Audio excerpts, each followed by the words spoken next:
नमस्कार। अमेरिका में प्रेसिडेंट के चुनाव हैं, लेकिन चीन, भारत, पाकिस्तान और नेपाल में सियासत गर्म है। दोस्तों, थोड़ा सा हम चीन और भारत के बारे में बताएंगे और ज्यादा करके नेपाल के बारे में ही बताएंगे कि बाइडेन या ट्रंप जीतते हैं तो किस देश पर क्या असर पड़ेगा। ज्यादा करके हम नेपाल के बारे में बताएंगे, क्योंकि यह चैनल केवल और केवल नेपाल पर ज्यादा ही वीडियो बनाता है। नेपाली मीडिया में बैठे कुछ एंकर लोग हैं, वो इस पर बहुत कुछ कह चुके हैं। हम भी इस पर कुछ कहेंगे। सबसे पहले दोस्तों, ये जानना कि चीन पर क्या फर्क पड़ेगा यदि बाइडेन जीतते हैं, तो बहुत कम शब्दों में हम आपको समझाएंगे। ये तो आपको पता ही होगा कि बाइडेन ने कहा था, a rising China is a positive development not only for China but for America. ये कहा था, ये बयान दिया था 2010 में। यानी चीन का विकास अमेरिका के लिए भी बहुत ज्यादा लाभदायक है, चीन के लिए तो है ही है, ये कहा था। उसके बाद 2019 में बाइडेन ने कहा कि चीन के लोग बुरे नहीं हैं और वो अमेरिका को किसी भी प्रकार का कोई नुकसान नहीं पहुंचाना चाहते हैं। दोस्तों, बाइडेन के जो व्यापारिक संबंध है, निजी व्यापारिक संबंध चाइना से हैं। कह सकते हैं कि बाइडेन ने चाइना से बहुत सारे पैसे कमाए। व्यक्तिगत पैसे बाइडेन ने चाइना से कमाए हैं, इसलिए बाइडेन जो है चाइना को उतना बुरा नहीं मानते हैं। अब भारत की बात करते हैं कि भारत के बारे में बाइडेन क्या सोचते हैं। कश्मीर पर मोदी विरोधी लोगों का साथ देते हैं बाइडेन, ठीक है। एनएससी सीएए पे मोदी विरोधी लोगों का साथ देते हैं बाइडेन। डोनाल्ड ट्रंप हर अंतर्राष्ट्रीय मोर्चों पर भारत के साथ खड़े हैं। जहां पर भारत को दिक्कत होती है वहां पे ट्रंप भारत का साथ देते हैं, लेकिन बाइडेन ऐसा करेंगे ये कहा नहीं जा सकता है। हालांकि बाइडेन ने कहा है कि यदि मैं प्रेसिडेंट बनता हूं तो भारत से संबंध और मजबूत करूंगा। लेकिन ये उनका चुनाव प्रोपेगेंडा भी हो सकता है।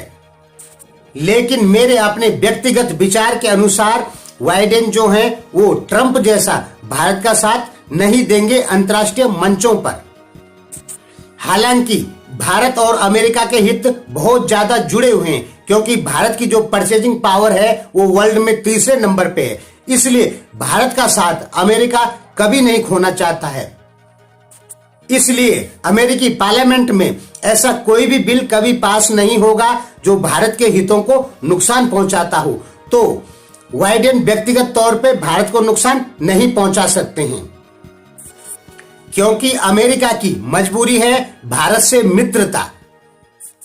अब बात करते हैं नेपाल की। देखिए दोस्तों, नेपाल के बहुत सारे विश्लेषक लोग जो हैं इस पर बहुत कुछ कह चुके हैं। आप ये समझें कि माइक पोम्पियो जो है वो साउथ एशियन कंट्रियों का दौरा कर रहे हैं, लगभग धीरे धीरे करके सभी कंट्रियों का दौरा कर रहे हैं, लेकिन वो नेपाल नहीं आए।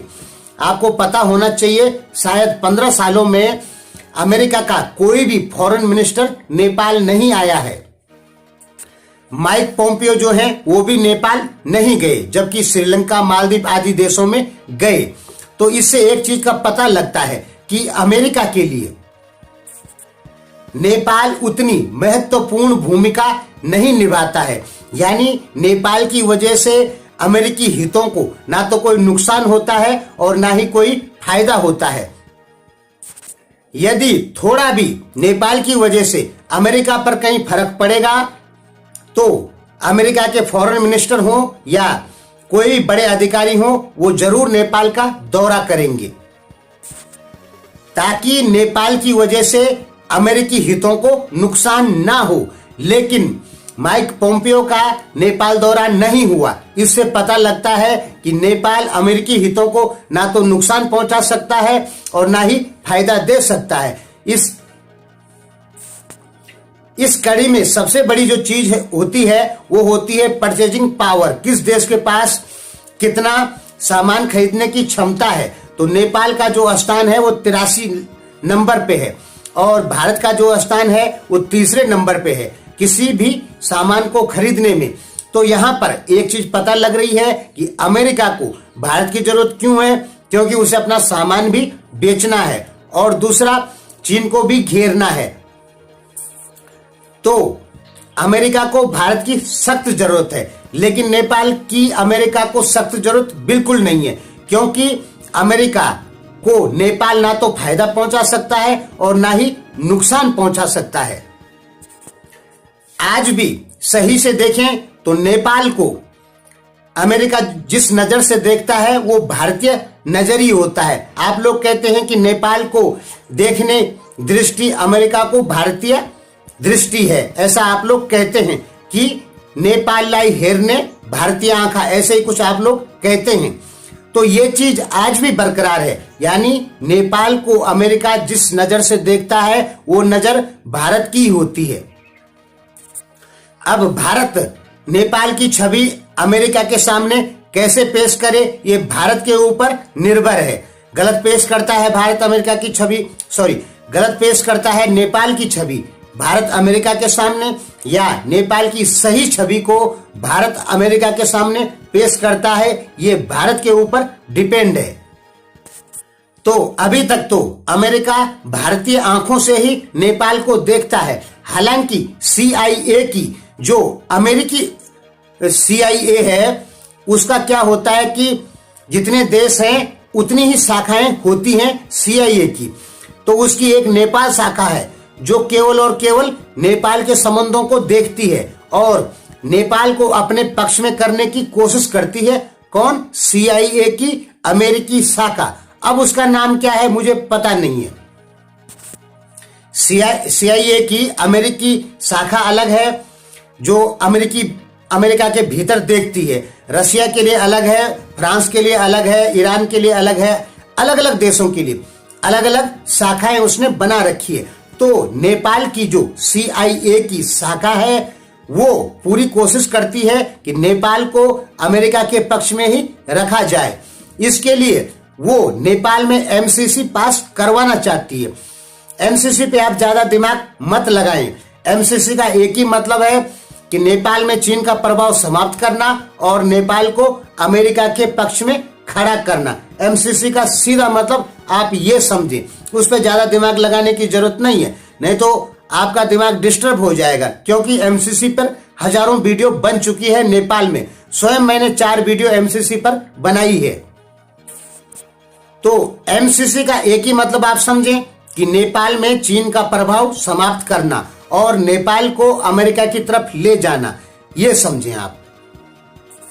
तो CIA की जो नेपाली शाखा है, जो नेपाल के लिए काम करते हैं CIA के आदमी, वो कोशिश कर रहे हैं कि नेपाल में MCC पास हो जाए। लेकिन नेपाल में MCC पास होती है तो सड़कों पे जुलूस निकलने चालू हो जाएंगे और जो MCC पास करेगा उसको नेपाली जनता बख्शने वाली नहीं है।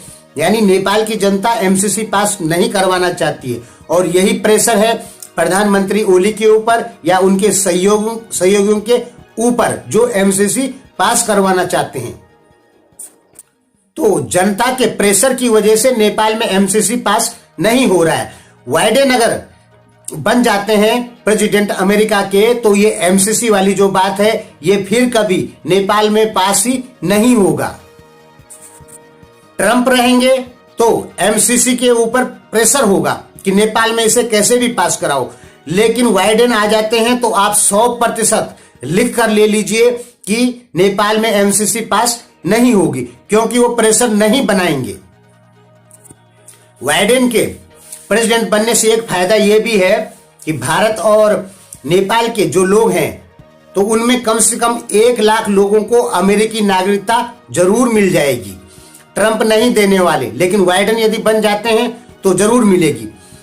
बाइडेन ने कहा है कि वो लगभग 1 करोड़ जो विदेशी लोग हैं जो कई सालों से वहां पे रह रहे हैं उनको सिटीजनशिप देंगे अमेरिका की, और भारत और नेपाल में लगभग 1 लाख लोगों को वहां की सिटीजनशिप मिलेगी अगर बाइडेन बनते हैं। तो हो सकता है ये उनका चुनावी प्रोपोगेंडा भी हो सकता है, लेकिन फिलहाल उनकी बात पर माने तो इससे यही पता लग रहा है कि बाइडेन यदि प्रेसिडेंट बनते हैं तो उससे नेपाल भारत के 1 लाख लोगों को सिटीजनशिप मिल जाएगी अमेरिका में।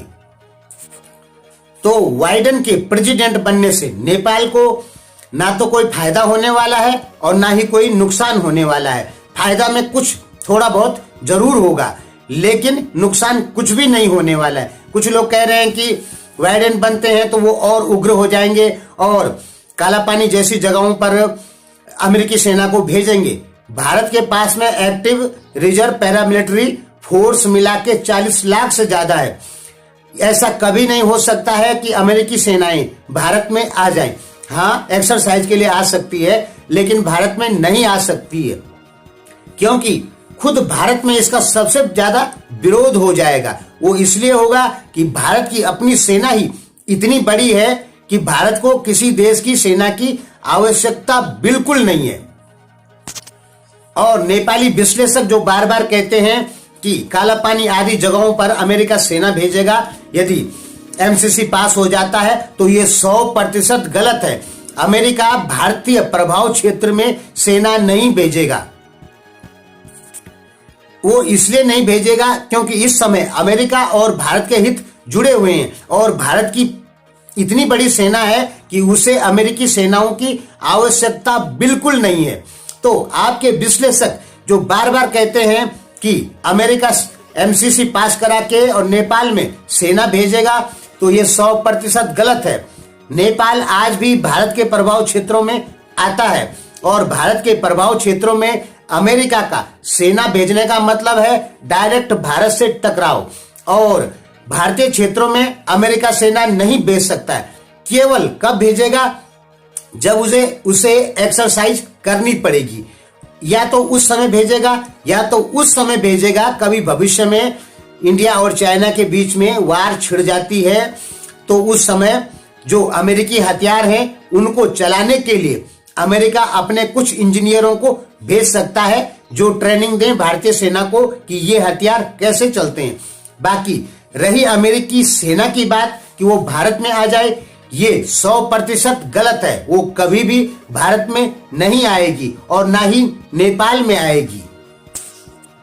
आपके जितने भी मीडिया विश्लेषक लोग हैं वो आपको बेवकूफ बना रहे हैं कि एमसीसी पास हो जाएगी तो अमेरिकी सेना नेपाल में या काला पानी आदि क्षेत्रों में आ जाएगी। ये 100% गलत है। वो कभी नहीं आएगी क्योंकि ये भारतीय प्रभाव क्षेत्र है। इसलिए अमेरिकी सेना यहां आने का मतलब भारत से टकराओ, और ऐसा अमेरिका कभी नहीं करेगा। वो नेपालियों को लगता है कि मोदी अमेरिका के इशारे पे चल रहे हैं, ऐसा कुछ नहीं है। भारत और अमेरिका के हित इस समय जुड़े हुए हैं, ठीक है। और तब मोदी अमेरिका की बातें मानते हैं और ट्रंप मोदी की बातें मानते हैं, क्योंकि दोनों देशों के हित जुड़े हुए हैं। मोदी प्रधानमंत्री रहे ना रहे, ट्रंप प्रेसिडेंट रहे ना रहे, भारत और अमेरिकी हित जुड़ चुके हैं। इसलिए इनमें मित्रता हो चुकी है और फिलहाल ये टूटने वाली नहीं है, चाहे भारत में कोई भी प्रधानमंत्री बने। तो वाइडेन के प्रेसिडेंट बनने से नेपाल नीति पे किसी भी प्रकार का कोई असर नहीं होने वाला है। जैसे चल रहा है वैसे ही चलेगा। वीडियो काफी लंबी हो गई, अभी बहुत सारी चीजें छूट गई हैं।